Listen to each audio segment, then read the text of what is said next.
আসসালামু আলাইকুম। কেমন আছেন আপনারা সবাই? আমরা আলহামদুলিল্লাহ ভালো আছি। আর আপনাদের সবাইকে জানাই ঈদের অনেক, অনেক শুভেচ্ছা। ঈদ মোবারক। তো আমি এখন যাচ্ছি ঈদের নামাজ পড়তে। তো আমাদের এখানে ঈদের নামাজ ছিল 7:30টার দিকে। তো যেতে, যেতে রাস্তার মধ্যে যে গরুগুলা বাঁধা ছিল, ছাগলগুলো বাঁধা ছিল এগুলো দেখতেছিলাম। তো দেখতে, দেখতে আমি এখন যাচ্ছি ঈদের নামাজ পড়তে। তো এখান থেকে ফার্স্টে আমি আমার এলাকার দিকে যাব। সেখান থেকে আমার ছোট ভাইদেরকে নিয়ে, আমার বন্ধুদেরকে নিয়ে তারপর যাব ঈদের নামাজ পড়তে।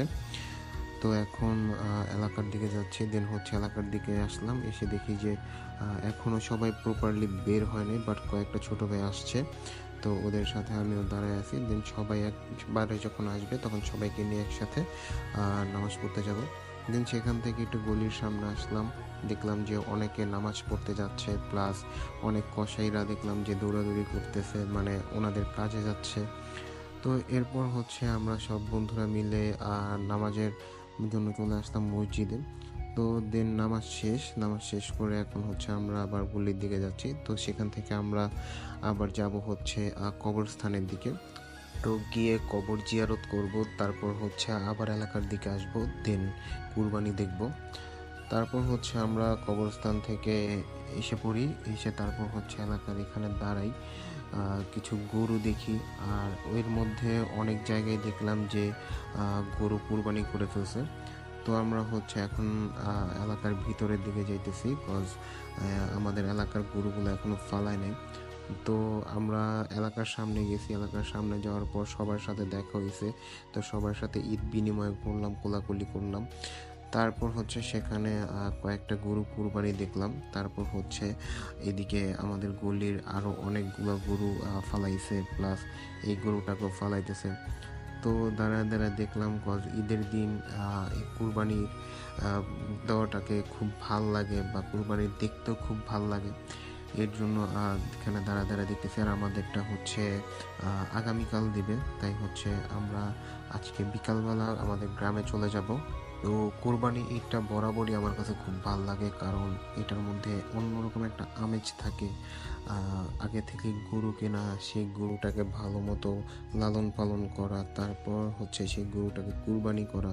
তো সব কিছু মিলিয়ে অন্যরকম একটা আমেজ থাকে, একটা আনন্দ থাকে, যেটা কিনা আমার কাছে পার্সোনালি খুবই ভালো লাগে।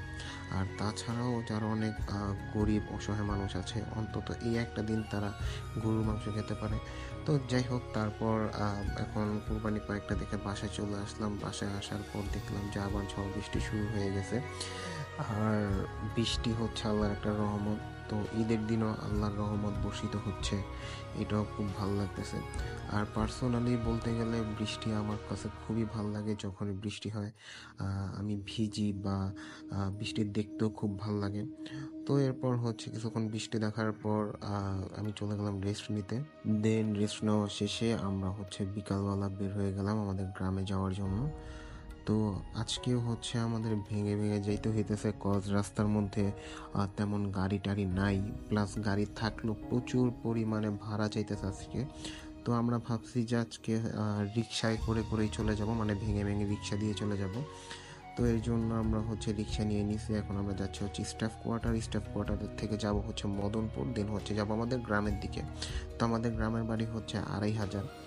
তো স্টাফ কোয়ার্টারের দিকে যাওয়ার সময় আরেকটা হাট পড়ছে, সেটা আমুলিয়া মডেল টাউনের যে হাটটা, সেটা। তো এটা দেখে খুব ইমোশনাল হয়ে গেলাম, কজ ঈদ আসবে করে আজকে চলেও গেল। দেন আমরা মদনপুর চলে আসছি। তো এটা মদনপুর সিএনজি স্ট্যান্ড। তো এখান থেকে আমরা আবার একটা অটো নিছি। তো এই অটোতে করে ডিরেক্ট আমরা একবারে আমাদের বাড়ি পর্যন্ত নিয়ে নিছি। আর যেহেতু আজকে বৃষ্টি হয়েছে, তো এর জন্য ওয়েদারটাও ঠান্ডা, যার জন্য জার্নি করেও ভাল লাগছে। তো ফাইনালি আমরা এসে পড়ছি আমাদের বাড়ির দিকে। তো এখন আমরা আমাদের বাড়ির ভিতরে ঢুকতেছি। তো এটা আমাদের বাড়ির মধ্যে ঢোকার 3 নাম্বার রাস্তা, মানে আমাদের বাড়িতে প্রায় চারদিক দিয়ে ঢোকা যায়। বাড়িতে এসে দেখি যে ঢাকা থেকেও আমাদের আরও অনেক ভাই ভাবি ওনারাও চলে আসছে। তো যেহেতু বাড়ির মধ্যে কুরবানি হবে, প্লাস সবাই একসাথে হয়েছি, তো অন্যরকম একটু আনন্দ লাগতেছিল। তো এখন হচ্ছে আমরা আমার এই চাচাদের বাড়ির সামনে এসে দাঁড়াইছি, কজ আব্বু ফোন দিছে যে আমাদের গরু নিয়ে আসতেছে। তো ফাইনালি হচ্ছে এই যে আমাদের গরু নিয়ে চলে আসছে। আর এই গরুটা আজকেও নামার পর এতটা পাগলামি করছে, এমনকি নামানোর সময় এতটা পাগলামি করছে যা বলার বাহিরে। ইনফ্যাক্ট এটা যখন পিক আপ দিয়ে আনা হইতেছিল, এটা রাস্তার মধ্যে অনেকবারই লাফ মারছে। তো বেসিক্যালি সবাই ভয় পেয়ে গেছে, যেহেতু পাগলা টাইপের গরু। দেন যাই হোক, এখন আমাদের গরুটা নামানোর জন্য প্রস্তুতি করা হচ্ছে। তো এবারও হচ্ছে নামানোর সময় গরুটা মোটামুটি একটু ব্যথা হয়েছে। তো যাই হোক, ফাইনালি আমাদের গরুটা নামানো হয়ে গেছে। এখন হচ্ছে আমরা এটাকে আমাদের বাড়ির দিকে নিয়ে যেতেছি। ও একদিকে যেমন আনন্দ লাগতেছিল, আরেকদিকে খুব খারাপ লাগতেছিল, যেহেতু এত শখ করে গরুটা কিনছি, এটা কাল কুরবানি করে ফেলতে হবে। তো বাড়িতে আসার পর দেখি যে বাড়িতে অনেক পরিমাণে মানুষ চলে আসছে, অনেক আত্মীয় স্বজন চলে আসছে। তো এটাই হচ্ছে ঈদের অন্যরকম একটা মজা। তো আজকের মতো বিদায় নিচ্ছি, দেখা হবে কালকে সকালবেলা। The next day. তো সকাল সকাল সবাই হচ্ছে এখন ঘুম থেকে উঠে গেছি, উঠে হচ্ছে আমরা কুরবানি করার জন্য সবাই এখানে জড়ো হয়েছি। তো এদিকে যে যার যার মতো বসে আছে, সবাই ওয়েট করতেছে যে কখন কুরবানি করা হবে। আর আমরা সবাই ওইখানে ওয়েট করতেছি কুরবানি দেখার জন্য। তো চলুন এখন আমাদের কুরবানি গরুটার একটা ছোট ইন্ট্রো দেখা যাক।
কুরবানি করার প্রস্তুতি চলতেছে।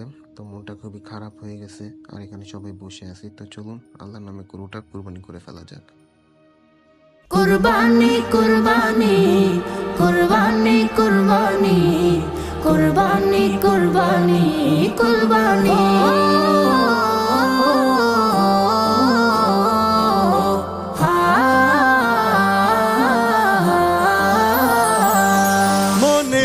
খুশির রং লেগেছে, জাগলো মুমিন প্রাণ, চতুর্দিকে সুর উঠেছে কুরবানি কুরবান। মনে খুশির রং লেগেছে, জাগলো মুমিন প্রাণ, চতুর্দিকে সুর উঠেছে কুরবানি কুরবান।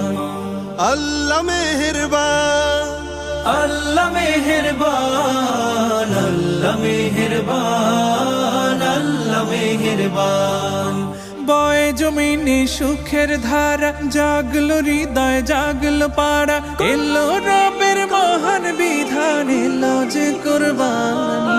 কুরবানি দাও কুরবানি দাও কুরবানি কুরবানি, কুরবানি দাও কুরবানি দাও কুরবানি কুরবানি। নিয়ত খালিস করে মুমিন দাও কুরবানি দাও। ইব্রাহিমের ত্যাগ মহিমায় সমাজটা সাজাও, নিয়ত খালিস করে মুমিন দাও কুরবানি দাও। ইব্রাহিমের ত্যাগ মহিমায় সমাজটা সাজাও, অহমিকার উঁচু দালান ভেঙে বানাও ফুলের বাগান। ইসমাইলের সবর দিয়ে দিল করো নোরানি। কুরবানি দাও কুরবানি দাও কুরবানি কুরবানি কুরবানি দাও কুরবানি দাও কুরবানি কুরবানি। তো আলহামদুলিল্লাহ কুরবানি করা শেষ। তো এখন হচ্ছে আমরা ঢাকার দিকে চলে যাচ্ছি। তো মনটাও খুব খারাপ লাগতেছে, কজ অনেক শখ করে গরুটা কিনছিলাম, প্লাস হচ্ছে অনেক ঘোরাঘুরি করার পরে গরুটা কিনতে পারছি। তো আজকের ব্লগটা এই পর্যন্তই। সবাই ভালো থাকবেন, সুস্থ থাকবেন। দেখা হবে পরবর্তী কোনো ব্লগে। আল্লাহ হাফেজ, ঈদ মোবারক।